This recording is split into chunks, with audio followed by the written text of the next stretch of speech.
Engineering 305, Chapter 10, Failure Theories, a lesson in 3 parts. Lesson number 1.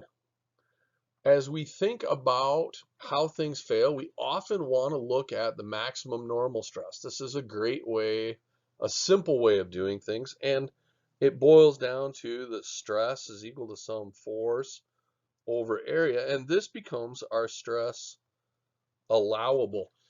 Pretty regularly in Chapter 10, they refer to that allowable stress as sigma F, that is where things fail. But whether we call it the allowable stress or just the failure stress, it's F over A. So if we're going to take our sample and submit it to loads in multiple directions, we want to look at where it fails. This plot does that. This would be, I'm going to plot on 2 axes, so I should draw in coordinate system there, and this is sigma P1 and sigma P2.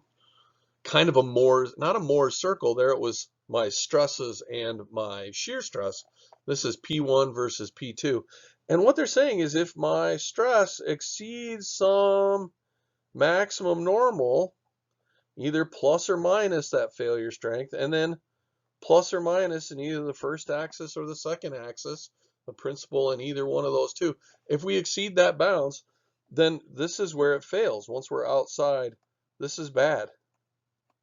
But this entire zone in here is where we want our design to be. And in fact, we could look at it and say, if I had a design here, well, well, 1, 2, 3, that would have a safety factor of 3 because I'm only a third of the way out to that line. All right, there's our first lesson. Second lesson, maximum shear stress. Well, we have to look at the equation for maximum shear stress. The maximum shear is equal to the maximum normal stress minus the minimum normal stress divided by 2. And so here's where it gets interesting. In the first and the third quadrant, the normal stresses have the same sign. So if I would draw a coordinate axis, this is plus and this is plus. So when I subtract them, they get really small.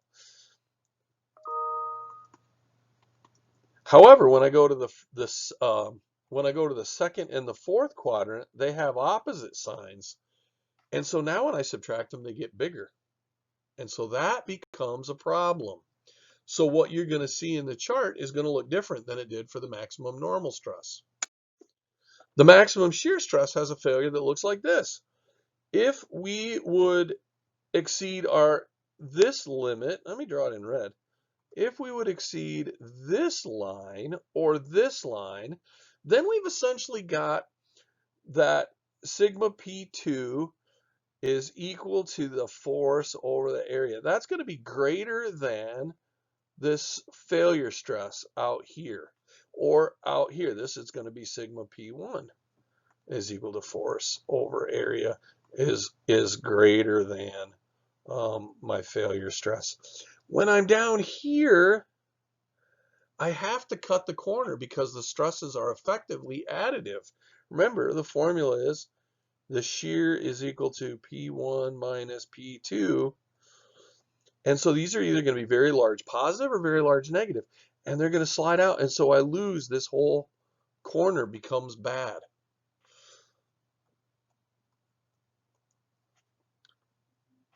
The second and the third quadrants behave like the first and the fourth.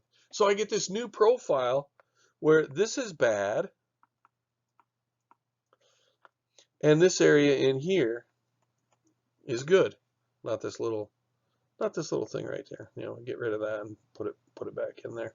That's all good. All right. Keep going. Oh. Lesson 3. Maximum distortion energy. This is not a failure that it's caused by the normal stress, not that it's caused by the shear stress, but that we effectively just put too much strain energy into a small volume, and that's what starts the failure.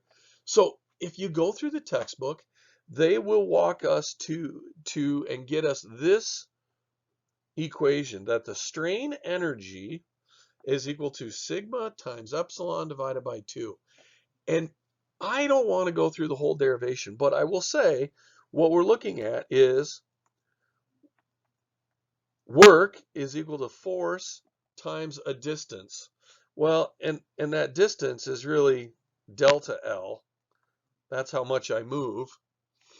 And that's kind of like my force is equal to a stress and an area, and my epsilon and my delta L is kind of a strain times a length, and that's and that's where we land. Now you say, well, that's not what we have here. Well, so this is energy per unit volume. There is a capital U, which is energy, and I know you can't tell the difference between those. But this little guy is energy per unit volume. Per volume. And so the first thing you could say, well, this term here is stress, strain over area and length. And that is a unit of volume. And so if I, not divided by, multiplied by area length.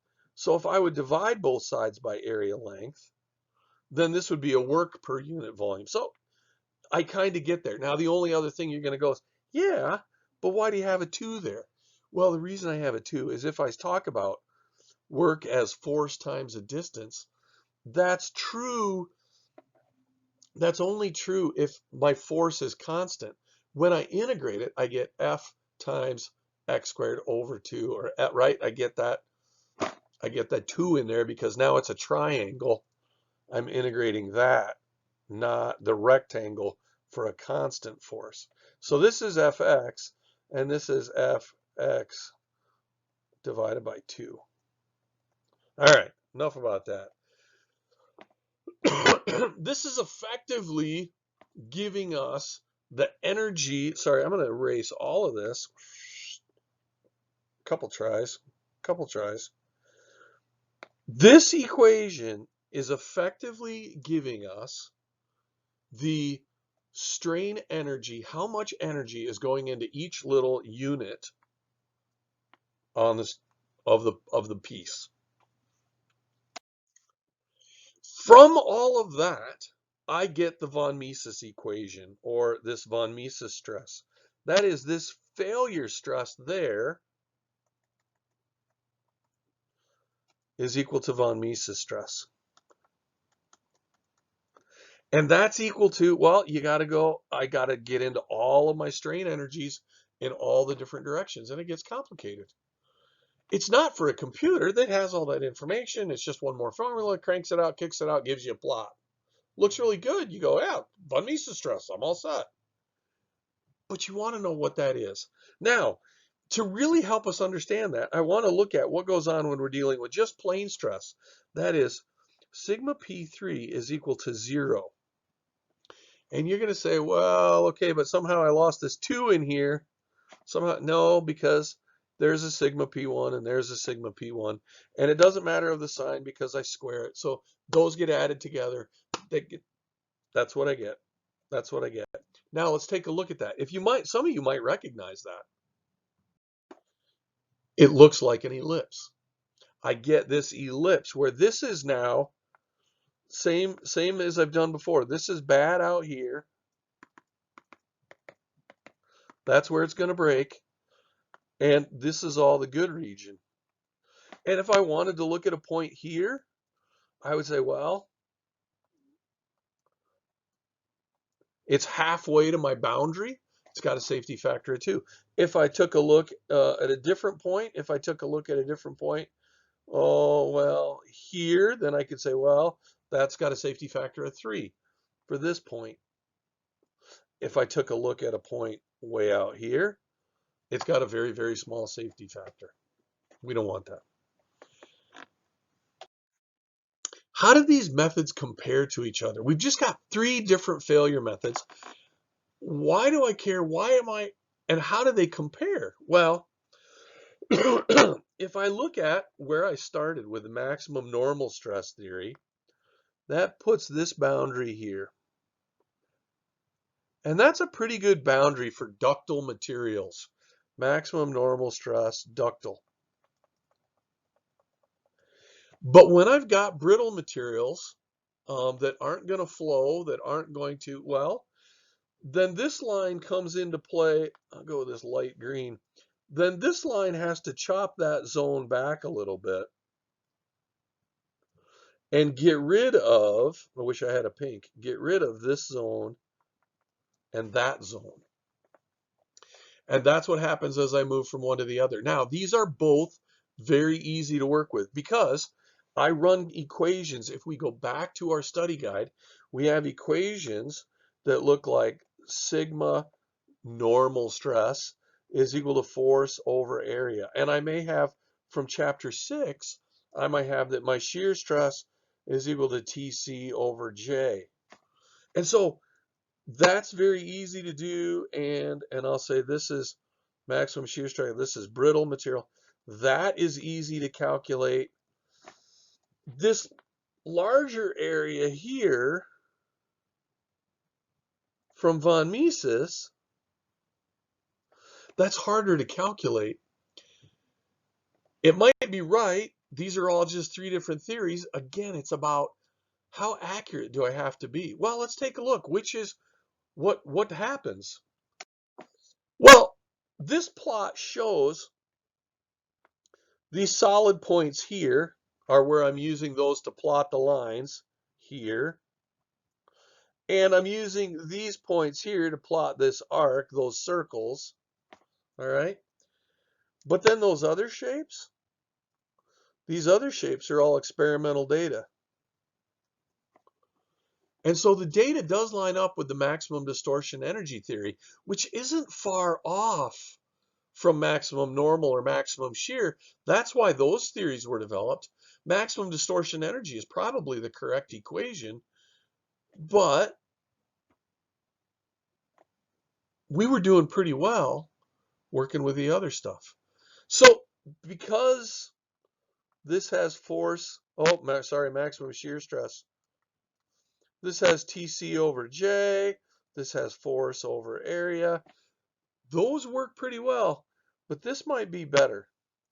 And when we go to FEA, we tend to work with the maximum distortion energy theory because they're all just as easy. We have to actually, now the codes are harder to go get my maximum normal because I have to go click the special button to get the principal stress or to get the X stress or to get, and so it's easier to work with maximum distortion energy. And I get one number, I don't have to process all 3 if I were going to principal stresses.